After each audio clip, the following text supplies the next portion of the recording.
एकाएक फिर बस रुकी। ड्राइवर ने तरह तरह की तरकीबें की पर वह चली नहीं।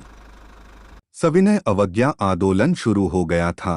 कंपनी के हिस्सेदार कह रहे थे बस तो फर्स्ट क्लास है जी, यह तो इत्तफाक की बात है।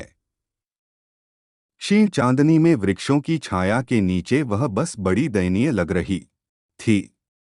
लगता जैसे कोई वृद्धा थककर बैठ गई हो। हमें ग्लानि हो रही थी कि बेचारी पर लदकर हम चले आ रहे हैं। अगर इसका प्राणात हो गया तो इस बियाबान में हमें इसकी अंत्येष्टि करनी पड़ेगी। हिस्सेदार साहब ने इंजन खोला और कुछ सुधारा। बस आगे चली। उसकी चाल और कम हो गई थी। धीरे धीरे वृद्धा की आंखों की ज्योति जाने लगी।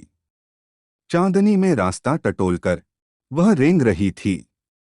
आगे या पीछे से कोई गाड़ी आती दिखती तो वह एकदम किनारे खड़ी हो जाती और कहती, निकल जाओ बेटी। अपनी तो वह उम्र ही नहीं रही। एक पुलिया के ऊपर पहुंचे ही थे कि एक टायर फिस करके बैठ गया। वह बहुत जोर से हिलकर थम गई। अगर स्पीड में होती तो उछलकर नाले में गिर जाती। मैंने उस कंपनी के हिस्सेदार की तरफ पहली बार श्रद्धाभाव से देखा।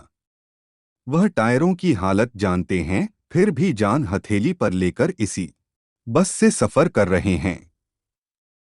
उत्सर्ग की ऐसी भावना दुर्लभ है। सोचा, इस आदमी के साहस और बलिदान भावना का सही उपयोग नहीं हो रहा है। इसे तो किसी क्रांतिकारी आंदोलन का नेता होना चाहिए। अगर बस नाले में गिर पड़ती और हम सब मर जाते तो देवता बाहे पसारे उसका इंतजार करते।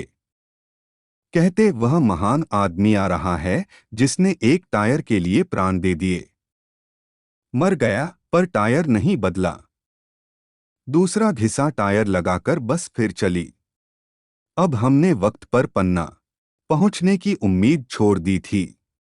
पन्ना कभी भी पहुंचने की उम्मीद छोड़ दी थी।